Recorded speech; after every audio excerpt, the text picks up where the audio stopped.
Hi, it's me Prince. എല്ലാവർക്കും black ടൗളിലൂടെ ചാനലിൻ്റെ പുതിയൊരു വീഡിയോയിലേക്ക് സ്വാഗതം. എന്തുണ്ട് വിശേഷങ്ങൾ? എല്ലാവർക്കും സുഖമല്ലേ? എല്ലാവരും ഹാപ്പിയല്ലേ? ഹാപ്പി ആയിട്ടിരിക്കുക. എനിത്തിങ് ആകുമ്പോൾ live asked go on always പോസിറ്റീവായി.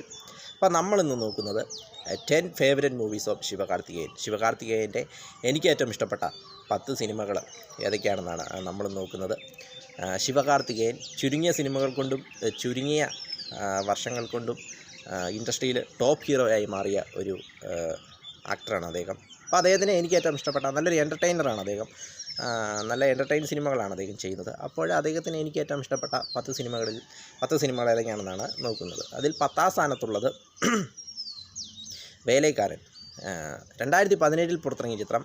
ജയൻ രവിയുടെ ബ്രദർ മോഹൻ രാജയാണ് ചിത്രം സംവിധാനം ചെയ്തത്. ചിത്രത്തിൽ ഫഹദ് ഫാസിലും ഉണ്ടായിരുന്നു.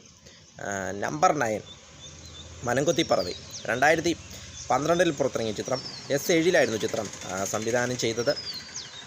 നമ്പർ 8 KD ബില്ല കില്ലാടി രംഗ. 2013 പുറത്തിറങ്ങിയ ചിത്രം. പാണ്ഡിരാജായിരുന്നു ചിത്രം സംവിധാനം ചെയ്തത്. ചിത്രത്തിൽ ബിമലും ഉണ്ടായിരുന്നു. നമ്പർ 7 കാക്കിസട്ടൈ. 2015 പുറത്തിറങ്ങിയ ചിത്രം. തുരൈ സെന്തിൽകുമാറായിരുന്നു ചിത്രം സംവിധാനം ചെയ്തത്. മനോഹരമായ ഗാനങ്ങൾ കൊണ്ട് മൈ ഫേവറേറ്റ് ലിസ്റ്റിലുള്ളൊരു സിനിമയാണ് കാക്കിസട്ടൈ എന്നത്. അതിലെ ഗാനങ്ങൾ എനിക്ക് വളരെയധികം ഇഷ്ടമാണ്.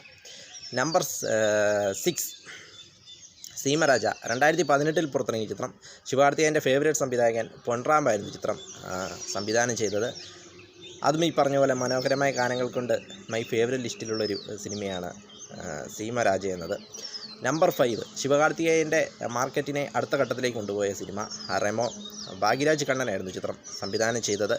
2016 ചിത്രം പുറത്തിറങ്ങിയത്. ആ നേഴ്സ് ക്യാരക്ടർ അതും വളരെയധികം ഫേവറേറ്റ് ലിസ്റ്റിലുള്ളൊരു സിനിമയാണ് റെമോ എന്നത്. നമ്പർ 4 എതിർനീച്ചൽ. ഒരു മോട്ടിവേഷൻ ചിത്രം, സ്പോർട്സ് ബേസിലുള്ളൊരു മോട്ടിവേഷൻ ചിത്രം. അതുകൊണ്ട് തന്നെ വളരെയധികം അതിലെ ഗാനങ്ങളും നാളെ എന്നത് നമുക്ക് കയ്യിലില്ല എന്ന് പറഞ്ഞാൽ ആ ഗാനമൊക്കെ നമുക്ക് വളരെയധികം മോട്ടിവേഷൻ തരുന്ന ഒരു ഗാനമാണ്. അതും ഫേവറേറ്റ് മൂവി ലിസ്റ്റിലൊന്നാണ് എതിർനീച്ചൽ. 2013 പുറത്തിറങ്ങിയ സിനിമ. RS തുരൈ സെന്തിൽകുമാറായിരുന്നു ചിത്രം സംവിധാനം ചെയ്തത്. നമ്പർ 3 രജനി മുരുകൻ. 2016 പുറത്തിറങ്ങിയ സിനിമ. ശിവകാർത്തികേയൻ്റെ ഫേവറേറ്റ് സംവിധായകൻ പൊൻറാം സംവിധാനം ചെയ്ത സിനിമ രജനി മുരുകൻ. സൂര്യയും ശിവകാർത്തികേയനും കൂടെ തകർത്ത് വാരിയ സിനിമ രജനി മുരുകന്. ഗാനങ്ങളും സൂപ്പറായിരുന്നു.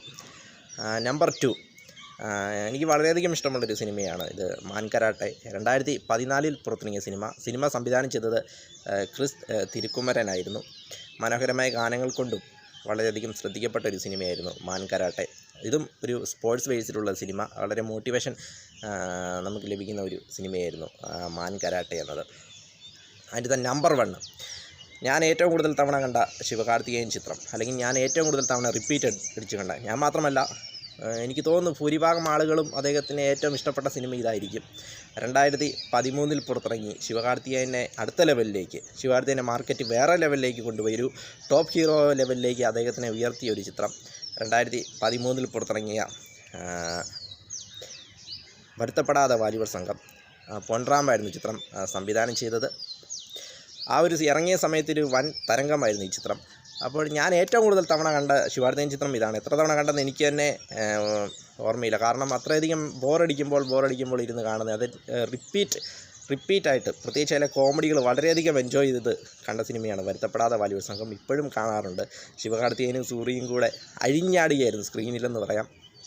അപ്പോൾ നമ്പർ 1 വരുത്തപ്പെടാതെ വാലിബർ സംഘമാണ്. 2013 പുറത്തിറങ്ങിയ ചിത്രം. അദ്ദേഹത്തിൻ്റെ ടേണിംഗ് പോയിൻ്റ്, അല്ലെ അദ്ദേഹത്തിനെ അടുത്ത ഘട്ടത്തിലേക്ക് കൊണ്ടുപോയി കരിയർ ബ്രേക്കായ ചിത്രമായിരുന്നു വരുത്തപ്പെടാതെ വാലിബർ സംഘം എന്നത്. ചുരുങ്ങിയ കാലം കൊണ്ടും ചുരുങ്ങിയ സിനിമകൾ കൊണ്ടും തമിഴകത്തിൻ്റെ മുന്നണി ഹീറോ, തമിഴകത്തിൻ്റെ ടോപ്പ് ഹീറോയിൽ ഒരാളായ വ്യക്തിയാണ് അദ്ദേഹം. ഒരു ടെലിവിഷനിലൂടെ തൻ്റെ ജീവിതം ആരംഭിച്ച് ഇന്ന് വിജയും അജിത്തും കഴിഞ്ഞാലൊരു നല്ലൊരു മാർക്കറ്റ് തമിഴ്നാട്ടിൽ, നല്ലൊരു ഫാൻ ബേസ് ഉള്ളൊരു നടനായിക്കൊണ്ടിരിക്കുകയാണ് അദ്ദേഹം. അപ്പോൾ വിജയ് രാഷ്ട്രീയത്തിലേക്ക് പോകുമ്പോൾ അടുത്ത ആ ഒരു സ്ഥാനത്തേക്ക് പലരും പറയുന്നത് ഇദ്ദേഹത്തിനെയാണ്. ആ രീതിയിലേക്ക് ഇദ്ദേഹം വളർന്നുകൊണ്ടിരിക്കുന്നു. അപ്പോൾ അദ്ദേഹത്തിന് ഒരിക്കൽ കൂടി ജന്മദിനാശംസകൾ നേരുന്നു. Happy birthday Sivakarthikeyan. വീഡിയോ ഇഷ്ടപ്പെട്ടാൽ ലൈക്ക് ചെയ്യുക, ഷെയർ ചെയ്യുക, കമൻറ്റ് ചെയ്യുക, സബ്സ്ക്രൈബ് ചെയ്യുക. വീണ്ടും പുതിയ വീഡിയോ കാണാം. അതുവരെയും ടേക്ക് കെയർ, ബൈ.